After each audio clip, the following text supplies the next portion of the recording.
Ang duelo ni Carman.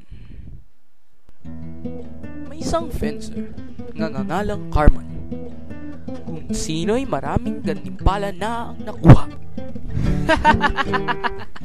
Ako ang pinakamagaling, ang kampiyon ng mundo. Dahil sa kanyang mga gantimpala, siya ay naging mayabang.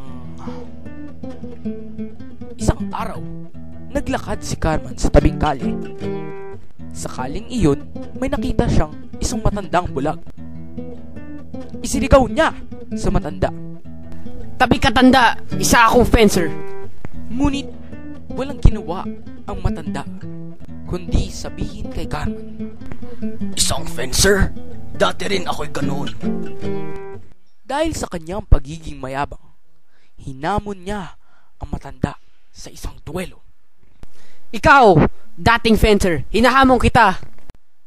Tinanggap naman ng matanda ang hamon ni Carman. Duelo! Sila ay nagsimulang maglaban. Ngunit kakaiba ang kilos ng mga matanda.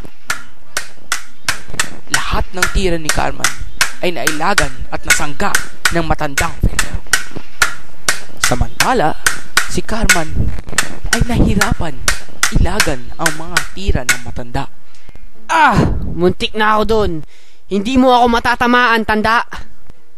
Kahit ganun man, itinuloy pa rin nila ang paglalaban. Nagsimulang magyabang muli si Carman sa matanda at sinabi niya na siya ay mas magaling pa rin. Magaling ka kahit bulag ka man.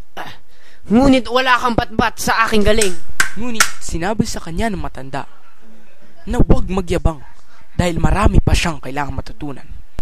Huwag kang mayabang, bata. Marami ka pang matututunan. Dahil siya'y bulag, hindi makita ng matanda kung saan niya itinutusok ang kanyang baston. Dahil doon, natusok niya ang mga mata ni Carman. Siya rin ay naging bulag. Nang kausapin ni Carman na matanda, nalaman niya na katulad niya rin pala ang matanda nung hindi pa siya bulag. Noong bata, ako, isa akong mayabang na fencer. Katulad mo, ako, nabulag ng isa ring bulag. Sa pangyayaring iyon, natutunan ni Carman na kahit gaano na kalayon ang kanyang narating, hindi dapat siya magyabang. Dahil ang tunay na kampiyon ay hindi nasusukat sa bilang ng tagumpay. Wakas.